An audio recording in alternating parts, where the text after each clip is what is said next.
Good morning everyone. कैसे हो सब? एकदम बढ़िया। चलिए हमारी आज की क्लास स्टार्ट करते हैं।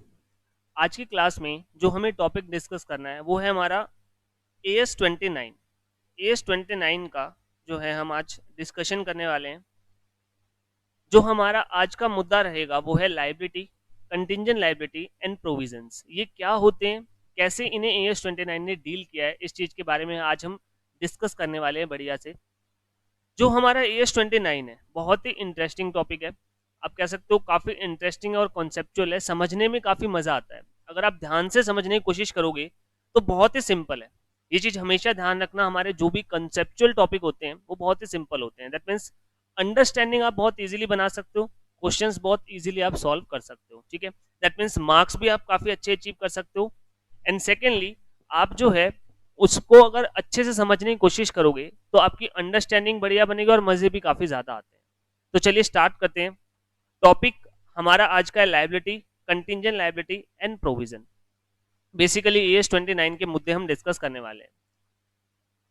AS29 में जो हम आज टॉपिक करने वाले हैं उससे पहले मैं आपको थोड़ा सा बेस बता देता हूँ। हमारे पास पहले AS29 नहीं था, तब AS4 हुआ करता था, सिर्फ AS4 हुआ करता था जो हमारी हर टाइप की कंटिजेंसी से डील करता था, चाहे वो कंटिजेंट लाइबिलिटी हो, चाहे वो कंटिजेंट एसेट हो, चाहे प्रोविजन हो, और वो event occurring after balance sheet date को भी कवर करता था। तो हेंस AS4 का स्कोप काफी वाइड था। बट टाइम के साथ साथ जैसे जैसे हमारे पास जो है टाइम बढ़ता जा रहा है, मॉडर्न टाइम आ रहा है, जैसे जैसे वैसे वैसे ही कंटिंजेंट लाइबिलिटीज की बहुत ज्यादा इंपॉर्टेंस बढ़ती जा रही है। लिटिगेशंस हो रहे हैं हर तरफ, आप देखोगे किसी भी कंपनी की बैलेंस शीट उठा के देखो, आपको कंटिंजेंट लाइबिलिटी दिख जाएगी काफी हद तक फुट नोट्स में। दैट मीन्स टाइम जैसे जैसे आगे बढ़ता जा रहा है, डेवलप कर रहा है, हमारे पास लिटिगेशंस बढ़ते जा रहे हैं और हेंस हमारे पास कंटिंजेंट लाइबिलिटी की एंड प्रोविजंस की प्रॉपर रिपोर्टिंग बहुत जरूरी हो गई। तो हेंस हमारे पास AS29 का इंट्रोडक्शन किया गया और उसे AS4 से अलग कर दिया गया। हमारी कंटिजेंसीज के टॉपिक को AS4 से निकाला गया और सेपरेट AS बनाया गया AS29। अब इसका मतलब हमारी जो कंटिजेंट एसेट्स है, कंटिजेंट लाइबिलिटीज है एंड जो प्रोविजन है वो AS29 में कवर होते हैं। हालांकि कुछ स्पेसिफिक प्रोविजंस AS4 भी कवर करता है, बट वो कभी हम लेटर ऑन किसी क्लास में डिस्कस करेंगे जब हम AS4 को डिस्कस करेंगे। आज का मुद्दा है AS29 जो हमारी लाइबिलिटीज, कंटिजेंट लाइबिलिटीज और प्रोविजन को कवर करता है। सबसे पहले बात करते हैं लाइबिलिटी की। मैंने तीन वर्ड्स आपको बताए हैं, liability, contingent liability and provision. तीनों आपस में इंटरकनेक्टेड है। उन तीनों का इंटरकनेक्शन समझने से पहले मैं आपको इंडिविजुअली उन तीनों के मतलब बताऊंगा। लास्ट में जब हम क्लास को एंड करेंगे, वाइंड अप करेंगे, तो मैं आपको तीनों को इंटरलिंक करके बताऊंगा। ठीक है, आज की क्लास को ध्यान से समझना, काफी इंटरेस्टिंग क्लास है और मार्क्स वाइज भी काफी इंपॉर्टेंट है। आप ये मान के चल सकते हो कि 70 to 80% चांस है कि जो आज मैं आपको कॉन्सेप्ट करवाने वाला हूँ उसी में से आपका एक क्वेश्चन 5 नंबर का शायद एग्जाम में आ भी जाए। ठीक है, तो ध्यान से समझना। सबसे पहला मुद्दा है हमारी लाइबिलिटी। लाइबिलिटी क्या होती है? तो अगर आप जनरल सेंस में बात करो तो लाइबिलिटी होती है something which we have to pay. कोई भी ऐसा अमाउंट जो हमें पे करना होता है। और वो पे क्यों करना होता है? हो सकता है हमने किसी के रिसोर्स इस्तेमाल किए हो, हमने किसी की सर्विसेज यूटिलाइज की हो, हमने किसी से कोई जो है कुछ सामान खरीदा था जिसके बदले में हमें पे करना है। अल्टीमेटली हमने कुछ कंज्यूम किया होगा तब हमारी लाइबिलिटी आती है। सर्टेन केसेस में बिना कंजम्पशन भी लाइबिलिटी आ सकती है। फॉर एग्जाम्पल, आपने किसी के कॉपीराइट का इन्फ्रिंजमेंट कर दिया, यानी किसी के राइट का उल्लंघन कर दिया, तो वहां पे भी आपकी लाइबिलिटीज अराइज हो सकती है। ऐसे केसेस में आपने डायरेक्टली कोई रिसोर्स यूटिलाइज नहीं किया, बट इनडायरेक्टली आपने कोई रिसोर्स यूटिलाइज किया है जो सामने वाले को पसंद नहीं आया और सामने वाले ने आपके ऊपर केस कर दिया। ठीक है, सिंपल सेंस में कहूं तो सबसे पहले बात करते हैं लाइबिलिटी की। A liability is a present obligation. Present obligation का मतलब है आज आपका एक दायित्व है, प्रेजेंट, इन प्रेजेंट आपका एक ऑब्लिगेशन है। क्यों आया वो? Past event. पास्ट में आपने कुछ ऐसा काम किया था जिसकी वजह से आज आपका एक दायित्व आया। फॉर एग्जाम्पल, मैंने किसी से गुड्स खरीदे, उधार खरीदे, क्रेडिट पे खरीदे, तो मैंने पास्ट में एक इवेंट किया। The event was buying the goods on credit. मैंने उधार माल खरीदा, वो एक इवेंट था जिसके वजह से मेरी आज एक लाइबिलिटी बन के खड़ी हुई है, एक लाइबिलिटी आज मेरी तैयार हुई है। तो hence it is a present obligation due to past event. Important words हैं, ध्यान से समझना। मेरा एक प्रेजेंट ऑब्लिगेशन है ड्यू टू पास्ट इवेंट, और जिस ऑब्लिगेशन को सेटल करने के लिए मेरे आउटफ्लो का मेरे रिसोर्सेज का आउटफ्लो होगा, मेरे रिसोर्सेज का आउटफ्लो होगा, ऐसे हमारे जो ऑब्लिगेशंस होते हैं उसे हम लाइबिलिटी कहते हैं। तो ध्यान से समझो, 3 वर्ड्स का मिक्सचर है मेरे पास। नंबर फर्स्ट, मेरा एक प्रेजेंट ऑब्लिगेशन, यानी कि मेरा आज एक ऑब्लिगेशन है जिसे मैं अवॉइड नहीं कर सकता, I have no other option, simply I have to pay that amount, ठीक है। सेकेंड, सेकेंड जो मेन पॉइंट है वो है due to past event, that means past में आपने कुछ ऐसा काम किया जिसकी वजह से आज आपकी लाइबिलिटी आ रही है। फॉर एग्जाम्पल, अगर मैं इन फ्यूचर कुछ परचेज करूंगा और उसकी वजह से मेरी लाइबिलिटी आएगी, तो क्या वो मेरी आज कोई लाइबिलिटी है? Answer is no. मेरा जो इवेंट है वो फ्यूचर इवेंट हो जाएगा, जबकि हमें सिर्फ कौन सा देखना होता है? Past event. And number third, आपका रिसोर्सेज का आउटफ्लो भी होगा, आउटफ्लो ऑफ रिसोर्सेज। जब ये तीनों कंडीशन कंबाइन हो जाती है तो मेरी एक लाइबिलिटी बनती है, मेरा एक दायित्व बनता है। फॉर एग्जाम्पल, मैंने 50,000 रुपए का गुड्स परचेज किया है ऑन क्रेडिट। अब आप समझिए कंडीशंस को। पहली कंडीशन, क्या मेरा कोई प्रेजेंट ऑब्लिगेशन है? आंसर इज यस, मुझे रुपए देने पड़ेंगे और आज देने भी हैं। सेकंड, क्या कोई पास्ट इवेंट है? यस, मैंने जो माल उधार खरीदा वो ही मेरा पास्ट इवेंट है जिसकी वजह से मेरी लाइबिलिटी अराइज हुई है। That means purchasing on credit is that past event which caused my liability to arise. And number third, outflow of resource. Obviously बात है, आपको इसको सेटल करना है तो आपको 50,000 रुपए पे करने पड़ेंगे। तो हेंस यहाँ पे जो आपके पास ऑब्लिगेशन आ रहा है वो आपकी क्या है? वो आपकी जो है लाइबिलिटी है। ये थी हमारे पास पहली डेफिनेशन की लाइबिलिटी क्या होती है। अब यहाँ पे कुछ पॉइंट समझने वाले हैं। प्रेजेंट ऑब्लिगेशन क्या होता है? प्रेजेंट ऑब्लिगेशन का मतलब एक ऐसा ऑब्लिगेशन जिसको पे करना पड़ेगा और इसके चांसेस है प्रोबेबल, यानी कि प्रोबेबल वर्ड का मतलब होता है मोर देन 50%। इसका मतलब अगर मेरी कोई लाइबिलिटी है जिसको पे करने के चांसेस, यानी कि मुझे पे करना पड़ेगा, जिसको सेटल करना पड़ेगा, उसके चांसेस मोर देन 50% है, तो मैं कहूंगा कि हाँ मेरा एक प्रेजेंट ऑब्लिगेशन है। जैसे फॉर एग्जाम्पल, मैंने उधार माल परचेज किया, अब मुझे 100% पता है कि मुझे पे करना पड़ेगा, तो हेंस मेरा ऑब्लिगेशन प्रोबेबल है, बिकॉज चांसेस मोर देन 50% है कि मुझे पे करना पड़े। और अगर आपके पे करने के चांसेस मोर देन 50% हो जाएं कि आपको पे करना पड़ेगा, इस चीज की संभावनाएं 50% से ज्यादा हो, तो वो आपका एक प्रेजेंट ऑब्लिगेशन बनता है। मैं सेकेंड एग्जाम्पल लेता हूं। एग्जाम्पल है, मेरा एक फ्रेंड है, ठीक है, मैंने उस फ्रेंड से एक शॉप जो है ली है, रेंट जिसका नॉर्मल आसपास के एरिया में 2000 पर मंथ है, ठीक है। मैंने एक शॉप जो है मेरे एक फ्रेंड से लिए, फ्रेंड ओनर है उसका, मैंने कहा भाई मेरे को शॉप चाहिए कुछ दिनों के लिए, आप अपनी शॉप मुझे दे दो, ठीक है। नॉर्मल लोकेलिटी में 2000 रुपए का किराया है। अब जनरली आपका फ्रेंड है तो ऑब्वियसली बात है वो आपसे कुछ ज्यादा ही चार्ज करेगा, कम तो नहीं करेगा।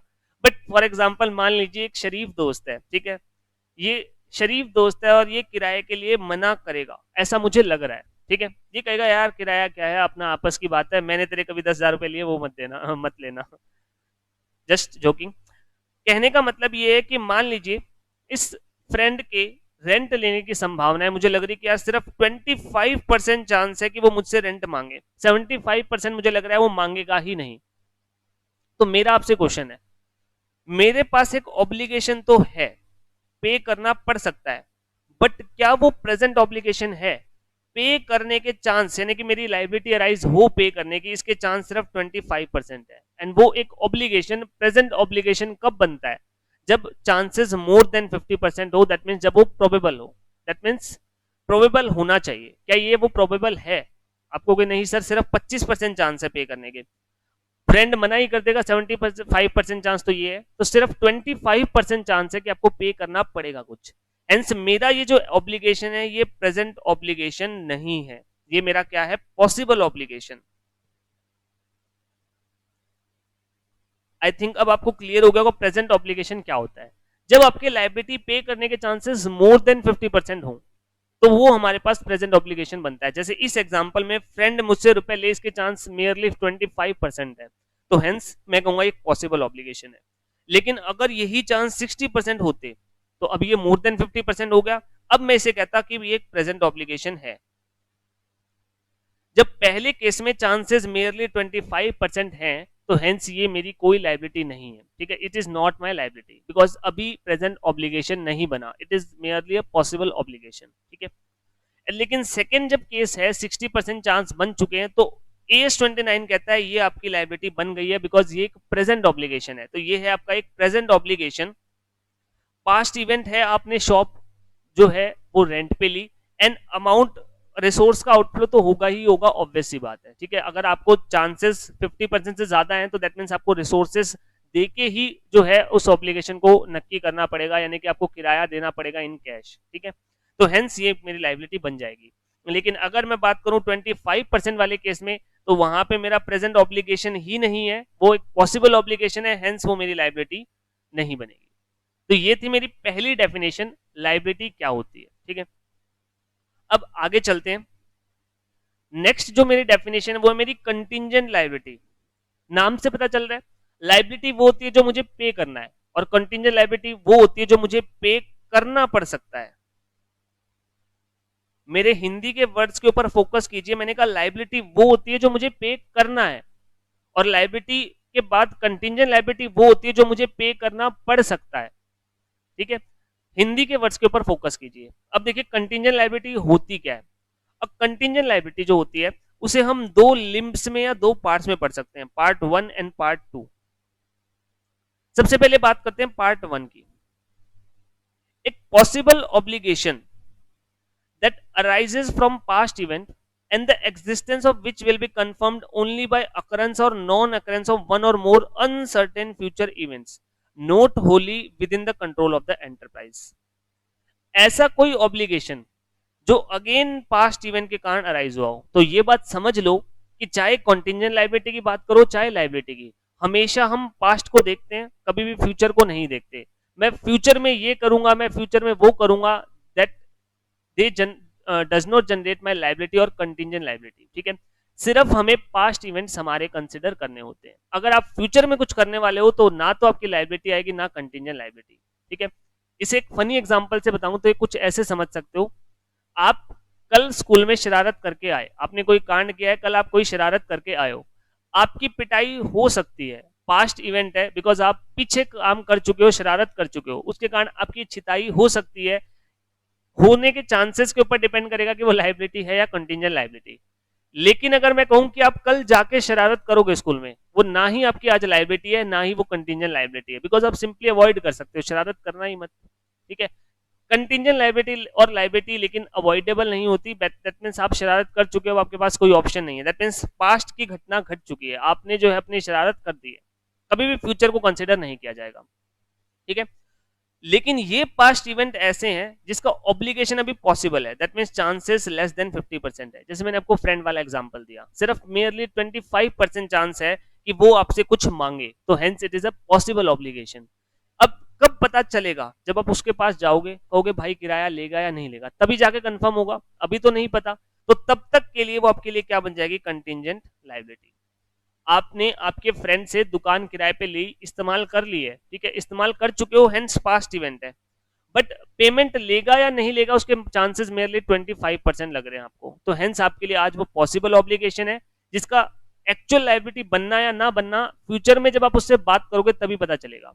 तो हेंस यहाँ पे वो मेरी एक कंटिंजेंट लायबिलिटी है, ठीक है।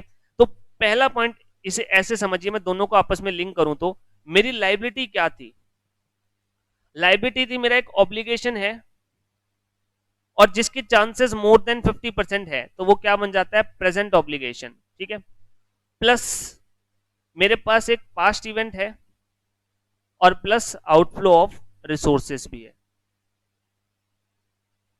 जबकि अगर मैं बात करूं कंटिंजेंट लायबिलिटी की, तो अगर ये मेरा ऑब्लिगेशन ही पॉसिबल हो जाए, दैट मींस लेस देन 50%, ठीक है, अगेन पास्ट इवेंट के कारण, जिसमें आउटफ्लो ऑफ रिसोर्सेज होंगे या नहीं होंगे इन फ्यूचर पता चलेगा, तो ये मेरी कंटिंजेंट लायबिलिटी बन जाती है। तो ये होता है लायबिलिटी और ये होता है कंटिंजेंट लायबिलिटी, ठीक है। ऑब्लिगेशन अगर प्रेजेंट है, that means chances more than 50% है, ठीक है, तो वो बन जाता है आपके पास लायबिलिटी, और sorry present obligation and hence liability generate करता है। एंड अगर आपकी ये ऑब्लिगेशन लेस देन 50% है तो ये क्या बनता है, एक पॉसिबल ऑब्लिगेशन, तो हेंस ये बनता है कंटिंजेंट लायबिलिटी। ठीक है, तो मैंने आपको कहा कंटिंजेंट लायबिलिटी, लायबिलिटी वो होती है जो पे करनी पड़ेगी। कंटिंजेंट लायबिलिटी वो होती है जो पे करनी पड़ सकती है, अभी पता नहीं है। ठीक है, सिंपल सेंस में कहूं तो मैं, तो ये था हमारे पास लायबिलिटी और कंटिंजेंट लायबिलिटी का आपसी कंपैरिजन, इंटर रिलेशन जिसे मैं कहता हूं। ठीक है, अब मैंने आपको कहा कंटिंजेंट लायबिलिटी को हम दो पार्ट्स में पढ़ते हैं, ये मैंने आपको सिर्फ फर्स्ट पार्ट बताया। अब सेकेंड पार्ट की बात करते हैं। मेरे पास एक लायबिलिटी है, प्रेजेंट ऑब्लिगेशन भी है, ड्यू टू पास्ट इवेंट भी है, बट मुझे ये नहीं पता कि रुपए कितने जाएंगे, मुझे ये नहीं पता कि रुपए कितने जाएंगे। फॉर एग्जाम्पल, मैं उसी फ्रेंड वाले एग्जाम्पल पर वापस आता हूं। मेरा एक फ्रेंड है, मैंने उससे एक शॉप रेंट पे ली। ठीक है, ध्यान से समझना, 100% मुझे पता है वो मुझसे रेंट लेगा, रेंट लेगा मुझसे, ये मुझे 100% पता है। मैंने उसे कह दिया था कि भाई रेंट तो लेना ही पड़ेगा, ठीक है, चाहे कम ले लेना लेकिन रेंट तो लेना पड़ेगा। तो मेरी एक प्रेजेंट ऑब्लिगेशन तो है, बिकॉज मोर देन 50% चांस है, तो आपको sir it is present obligation, yes है।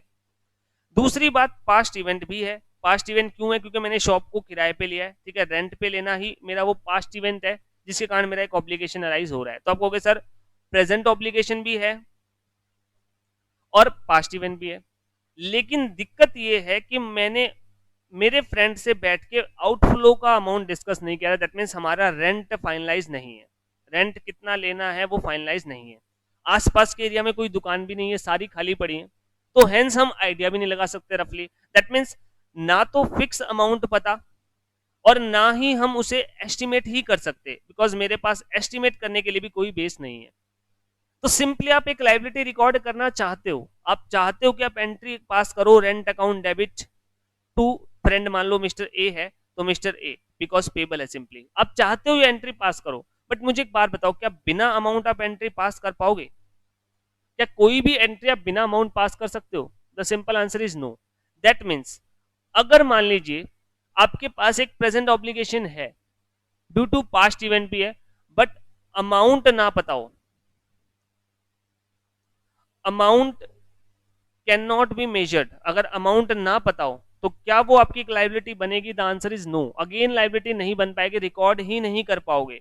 तो ऐसे केसेस में एस 29 ने कहा आप उसे कंटिंजेंट लाइबिलिटी बना दो, आप फुटनोट्स में दिखा दो कि हमारी एक लाइबिलिटी है जिसका हमें अमाउंट नहीं पता, इसलिए हम उसे बुक्स में रिकॉर्ड नहीं कर रहे, हेंस हम उसे कंटिंजेंट लाइबिलिटी कह रहे हैं। ये है हमारा पार्ट 2। ठीक है, तो दैट मीन्स दो पार्ट हो गए। पहला पार्ट तो जहां पे ऑब्लिगेशन ही पॉसिबल है, दैट मीन्स ऑब्लिगेशन ही पक्का नहीं है, और दूसरा पार्ट जहां पे आपको अमाउंट ना पता हो। या फिर मैं एक एग्जांपल और बताता हूं इसके एक और पार्ट को पूरा करने के लिए। मान लो आपका एक कॉम्पिटिटर था और उस कॉम्पिटिटर ने आपके खिलाफ केस कर रखा है। आपका एक कॉम्पिटिटर था, मान लो उसने आपके खिलाफ केस कर रखा है, और उस कॉम्पिटिटर ने जो केस किया है कॉपीराइट इंफ्रिंजमेंट का है। ठीक है, आपके हारने के चांस 70% है, आपके केस हारने के चांस 70% है। दैट मीन्स आपके लिए एक प्रेजेंट ऑब्लिगेशन है बिकॉज मोर देन 50% है। पास्ट इवेंट कुछ होगा, कुछ ना कुछ आपने कबाड़ ही किया होगा, कुछ ना कुछ गलत ही किया होगा, तभी आपके खिलाफ केस चल रहा है। ठीक है, तो मान लीजिए आपने कॉपीराइट इंफ्रिंजमेंट किया तो पास्ट इवेंट अगेन आ गया, लेकिन कोर्ट हमें पेनलाइज करे इसके चांसेस मुझे कम लग रहे हैं, यानी कि हमें आउटफ्लो ऑफ रिसोर्सेस करना पड़े इसके चांस मुझे कम लग रहे हैं। मे बी कोर्ट हमें सिर्फ कह दे कि आपको एक रिटर्न माफी मांगनी है सामने वाले से। हो सकता है कई बार कोर्ट के फैसले आते हैं जहां पे कोर्ट को लगता है कि इकोनॉमिकली कोई आपने डैमेज नहीं किया सामने वाले को, तो ऐसे केसेस में हम इकोनॉमिकली जब डैमेज नहीं करते तो हम सिंपली क्या कर देते हैं, सिंपली एक लेटर अपॉलॉजी का आप जो है मांग सकते हो सामने वाले से। तो ऐसे केसेस में मुझे लग रहा है कि इस गिवन केस में मैं केस हारूंगा, इसके चांसेस भी मोर देन 50% है। दैट मींस प्रेजेंट ऑब्लिगेशन है, ड्यू टू पास्ट इवेंट भी है, but outflow of resources is not probable. रुपए जाने के चांस लेस देन 50% है, केस हारने के चांस यानी कि ऑब्लिगेशन आने के चांस तो मोर देन 50% है, लेकिन कुछ जाए इसके चांसेस लेस देन 50% है। अगेन हम इसे कंटिंजेंट लायबिलिटी कहेंगे। दैट मीन्स अगर आप ध्यान से देखो तो यहां तो मेरी कोई लाइबिलिटी है ही नहीं, आज पॉसिबल ऑब्लिगेशन है, लेकिन इस केस में मेरी लाइबिलिटी तो थी, लेकिन या तो मुझे अमाउंट पता नहीं था या मुझे ये श्योरिटी नहीं है कि अमाउंट जाएगा या नहीं, तो हेंस मैंने फॉर द टाइम बिंग उसे कंटिंजेंट लाइबिलिटी रिकॉर्ड कर दिया, यानी कंफर्मिटी इन फ्यूचर ही आएगी दोनों ही केस में, ठीक है। तो ये होती है मेरी कंटिंजेंट लाइबिलिटी, ठीक है। अब आप रीड कीजिए सेकेंड पार्ट। पहला पार्ट था कि अगर आपकी लाइबिलिटी अभी पॉसिबल है, ऑब्लिगेशन पॉसिबल है, इन फ्यूचर पता चलेगा कि कुछ देना है या नहीं, तो कहते हो कि वो कंटिंजेंट लाइबिलिटी है। सेकेंड केस आपका एक प्रेजेंट ऑब्लिगेशन है, ऑब्लिगेशन तो प्रेजेंट है पास्ट इवेंट के कारण, लेकिन या तो आप अमाउंट का एस्टिमेट नहीं लगा सकते, reliable estimate can not be made, amount का ही नहीं पता तो सर एंट्री क्या पास करेंगे, तो हेंस आप कह दो कि सर ये कॉन्टिंजेंट लाइबिलिटी है। या फिर अमाउंट तो पता लगा सकते हो लेकिन आउटफ्लो प्रोबेबल नहीं है, हो सकता है कोर्ट आपको डांट के ही छोड़ दे, ऐसे केसेस में भी आप सिर्फ कॉन्टिंजेंट लाइबिलिटी बताओगे। यहाँ पे हमें पता नहीं है कोर्ट फाइनेंशियली चार्ज करेगा या फिर हमारे ऊपर जो है सिर्फ और सिर्फ अपोलॉजी मंगवाएगा और हमें छोड़ देगा, तो ऐसे केसेस में भी हम उसे कंटिंजेंट लाइबिलिटी के तौर पर रिकॉर्ड कर सकते हैं, ठीक है। तो यहाँ पे कंटिंजेंट लाइबिलिटी की क्या डेफिनेशन बनी। पहला केस, एक ऑब्लिगेशन ही नहीं है अभी, इन करंट मेरे पास पॉसिबल ऑब्लिगेशन है, चांसेस लेस देन 50% है, बात खत्म, कंटिंजेंट लाइबिलिटी दिखा दो। दूसरा केस, लाइबिलिटी तो बनती है सर, प्रेजेंट ऑब्लिगेशन तो है, लेकिन या तो मुझे ये लग रहा है कि अमाउंट नहीं जाएगा, बिना रुपए दिए ही सलट जाऊंगा मैं, मुझे कुछ पे नहीं करना पड़ेगा, या फिर पे करना पड़ेगा लेकिन अमाउंट नहीं पता कितना, एस्टिमेट भी नहीं लगा सकता, रफ तुक्का भी नहीं मार सकता, तो ऐसे केसेस में आपको क्या करना पड़ेगा, अगेन कंटिंजेंट लायबिलिटी दिखानी पड़ेगी। पहला पार्ट अगर आप पढ़ोगे तो यहां तो है ही कंटिंजेंट लायबिलिटी, मतलब मुझे देना है या नहीं देना यही नहीं पता, लेकिन दूसरे केस में मुझे पता है देना है, लेकिन कितना देना है या फिर देना मतलब आउटफ्लो होगा या नहीं होगा, तो वो कंफर्मिटी नहीं हो पा रही, हेंस हम उसे एक प्रेजेंट ऑब्लिगेशन दिखा रहे हैं, ठीक है, सॉरी, हेंस हम उसे कंटिंजेंट लायबिलिटी दिखा रहे हैं। तो ये थी हमारी सेकंड डेफिनेशन जो है कंटिंजेंट लायबिलिटी, ठीक है। लास्ट वन है हमारी प्रोविजन। प्रोविजन क्या होता है, एक लायबिलिटी होती है which can be measured only by using substantial degree of estimation. अगर आपकी एक लायबिलिटी है, प्रेजेंट ऑब्लिगेशन है, ठीक है, ड्यू टू पास्ट इवेंट भी है, बट आप 100% श्योर नहीं हो उस अमाउंट का, जैसे फॉर एग्जांपल फ्रेंड वाला एग्जांपल में फिर आते हैं, फ्रेंड जो है आपने फ्रेंड से किराए पे लिए जमीन दुकान, फ्रेंड किराया लेगा ये भी कंफर्म है, दैट मीन्स प्रेजेंट ऑब्लिगेशन है, पास्ट इवेंट की वजह से है, लेकिन अमाउंट कंफर्म नहीं है, तो अमाउंट का अगर आप एस्टिमेट भी नहीं लगा सकते तो वो बन जाएगी कंटिंजेंट लायबिलिटी। लेकिन अगर आप एस्टिमेट लगा सकते हो, 100% श्योर नहीं हो, बस आप एस्टिमेट लगा सकते हो, तो वो क्या बन जाएगा, प्रोविजन। एग्जाम्पल से मैं आपको कोरिलेट करवा के दिखाता हूं सारे, यही एग्जाम्पल है हमारा, आपने शॉप रेंट पे लिया फ्रेंड से, ठीक है, तीन केस लेते हैं। पहला केस, फ्रेंड रेंट चार्ज करे, इसके चांसेस 25% है, आपसे फ्रेंड रेंट चार्ज करेगा, इसके चांसेस मेरे लिए 25% है, ठीक है। तो आपको कहे सर 25% ही चांस है कि रेंट चार्ज हो, तो ये एक पॉसिबल ऑब्लिगेशन है, पॉसिबल ऑब्लिगेशन होते ही क्या बन जाएगा, कंटिंजेंट लायबिलिटी, ठीक है। दूसरा केस, फ्रेंड आपसे रेंट चार्ज करे, इसके चांस है 75%, ठीक है, तो हेंस ये प्रेजेंट ऑब्लिगेशन बन गया बिकॉज मोर देन 50% है, लेकिन आसपास की सारी दुकानें खाली पड़ी हैं, तो हेंस आप एस्टिमेट नहीं लगा सकते, estimate can not be made, again contingent liability. Third case, 75% chance है, प्रेजेंट ऑब्लिगेशन है, आपके आसपास की दुकानें 2000 रुपए पर मंथ में जो है वो रेंट पे है, और आपको लग रहा है कि आपका दोस्त आपको 500 का डिस्काउंट दे देगा, तो हेंस आपका एस्टिमेट जो आएगा वो कितने का आएगा, 1500 का। हेंस इस केस में आपकी एक 100% फिक्स लायबिलिटी भी नहीं है और आपकी एक कंटिंजेंट लायबिलिटी भी नहीं है, दोनों के बीच का है, इसे हम कहते हैं प्रोविजन। मतलब मुझे देने तो हैं ये पता है, देखिए कंटिंजेंट लायबिलिटी में ये होता है कि पता नहीं देने पड़ेंगे या नहीं, लायबिलिटी ये होती है कि पक्का देने, कितने देने वो भी पता होता है, प्रोविजन दोनों के बीच का है। प्रोविजन कहता है देने तो है ये पता है, लेकिन एग्जैक्ट अमाउंट नहीं पता, रफ एस्टिमेट बना सकते हैं हम, तो एक एस्टिमेट लगा के बताते हैं, तो वो होता है प्रोविजन, यानी कि वो लायबिलिटी जो पे तो करनी है लेकिन हम सिर्फ उनका क्या लगाते हैं, for the time being estimation, substantial degree of estimation होता है, तो उसे हम कहते हैं हमारा प्रोविजन, ठीक है।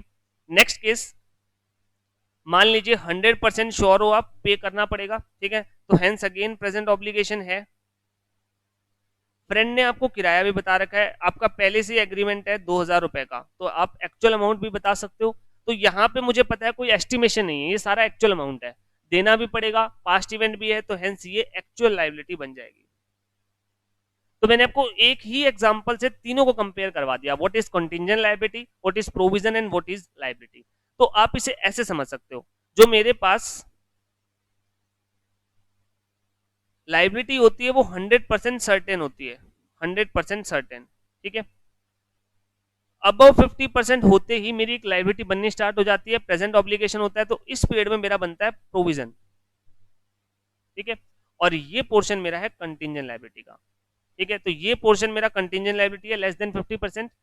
जैसे ही मेरे पास 50% से ज्यादा होता है बट अमाउंट पक्का नहीं पता होता, मैं सिर्फ एस्टिमेशन करता हूं, तो प्रोविजन बनता है। और 100% श्योर होते ही वो मेरी क्या बन जाती है, लायबिलिटी। ये तीनों की आपस में इंटरलिंकिंग है, दैट मीन्स एक तरफ कंटिंजेंट लायबिलिटी है, एक तरफ लायबिलिटी, और बीच में है प्रोविजन। अब ट्रीटमेंट क्या करना होता है, तो ये आपकी बैलेंस शीट में शो होती है, 100% श्योर होती है। प्रोविजन भी आपकी बैलेंस शीट में शो होता है, बैलेंस शीट में आप उसे लायबिलिटी साइड दिखाते हो, ये मेयरली लेकिन एक एस्टिमेट होता है, ठीक है। कंटिंजेंट लायबिलिटी कभी भी बैलेंस शीट में नहीं जाती, कभी भी कंटिंजेंट लायबिलिटी बैलेंस शीट में नहीं जाती, वो नोट्स टू अकाउंट में जाती है। और आपने +2 में शायद पढ़ा होगा फुट नोट्स में, ठीक है। आप उसे कह सकते हो फुट नोट्स, या आपका वो नोट्स टू अकाउंट, ठीक है, वो नोट्स टू अकाउंट में जाएगी, ठीक है। तो कंटिंजेंट लायबिलिटी मुझे नोट्स टू अकाउंट में दिखानी होती है, लायबिलिटी और प्रोविजन बैलेंस शीट के अंदर जाएंगे। एक एक्सेप्शन है जहां पे आपको कंटिंजेंट लायबिलिटी नहीं दिखानी होती, जब आपके पास उस कंटिंजेंट लायबिलिटी के आने के अराइज होने के चांसेस रिमोट है, दैट मीन सिर्फ 2 से 5% चांस है। ये रिमोट है, AS29 ने परसेंटेज वाइज कुछ नहीं बताया, बट आप कह सकते हो रिमोट का मतलब 2 to 5%। मान लो मैं केस लड़ रहा हूं और मेरे हारने के चांस मेरे 2% है, तो मैं कहूंगा ये कंटिंजेंट लायबिलिटी है, लेकिन चांसेस रिमोट है, तो हेंस कहीं पे कोई डिस्क्लोजर नहीं होगा, इवन आपको नोट्स टू अकाउंट में भी दिखाने की जरूरत नहीं है। सिमिलर में फ्रेंड से मैंने जो है शॉप किराए पे लिए, मेयरली 2% चांस है कि वो मुझसे रेंट चार्ज करे, अगेन एक कंटिंजेंट लायबिलिटी है, लेकिन रिमोट है, बहुत रेयर चांस है राइज हो, अगेन डिस्क्लोजर की रिक्वायरमेंट नहीं है, ठीक है। और इन दोनों को आपको हमेशा आपकी बैलेंस शीट में डिस्क्लोज करना होता है। तो ये थे हमारे 3 word, contingent liability, provision and liability.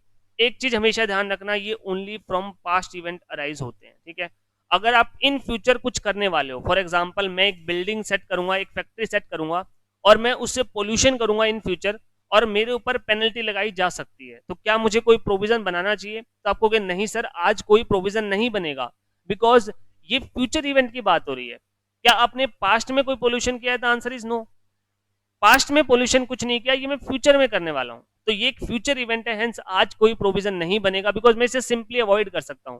मैं बिल्डिंग में या मेरी फैक्ट्री में पोल्यूशन कंट्रोल इक्विपमेंट लगा लूं, तो मैं इजिली अवॉइड कर सकता हूं उस मेरी लायबिलिटी को जो आगे आने वाली है, ठीक है। तो ये चीज हमेशा ध्यान रखना कि हमेशा ड्यू टू पास्ट इवेंट देखते हैं, ठीक है। तो ये था हमारे 3 point, contingent liability, provision and liability. I hope आपको ये अच्छे से क्लियर हो गए होंगे। अगर स्टिल आपको कोई डाउट है तो आप नीचे कमेंट सेक्शन में जो है डाउट डाल सकते हो, अपने जो है जो भी आपका इससे रिलेटेड डाउट आता है। अच्छे से जो है कॉन्सेप्चुअली आपने समझ लिया है, यही आशा करता हूँ। आगे आने वाली वीडियोस के लिए बने रहिए हमारे इस चैनल के साथ। Thank you.